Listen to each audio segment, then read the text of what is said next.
আজকে আলোচনা করব ব্যভিচারের মাত্রা বর্ণনায় আবু দাউদের বর্ণিত হাদিসটি কি। এই ধরনের প্রশ্ন আলোচনা করব।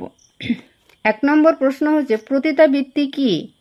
উত্তর, একজন নারীকে কেন্দ্র করে বহু লোকের যৌন সম্ভোগ করার পর সন্তান হলে দেহ দেখে শনাক্তকরণে পারদর্শী ব্যক্তি যাকে সন্তানের পিতা বলে ঘোষণা দিতেন তিনি মেনে নিতে বাধ্য থাকতেন।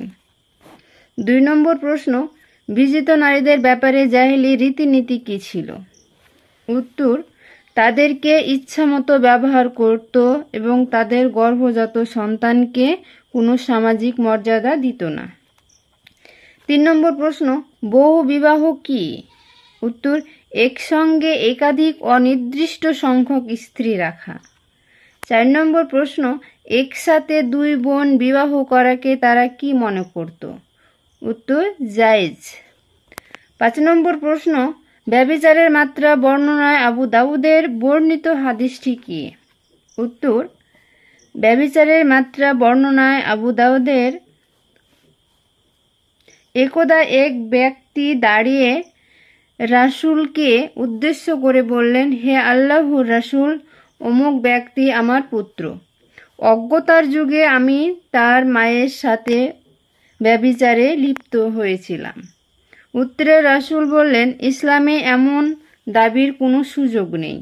অন্ধকার যুগের যাবতীয় প্রথা পদদলিত ও বিলুপ্ত হয়েছে।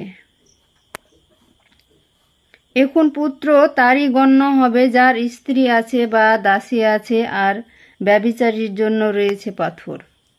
6 নম্বর প্রশ্ন, জাহিলি যুগে কন্যা সন্তান হলে কেমন আচরণ হতো? উত্তর, জীবন্ত কবর দেওয়া হতো।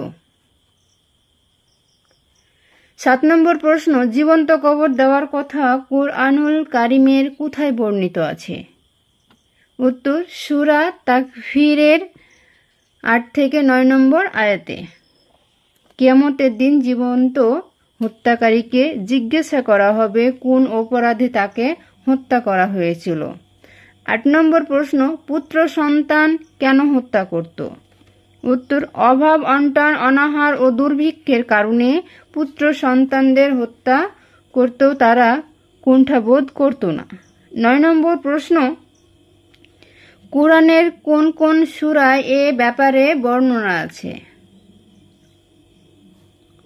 6, 101, 16, 58 থেকে 59, 70, 31, 81।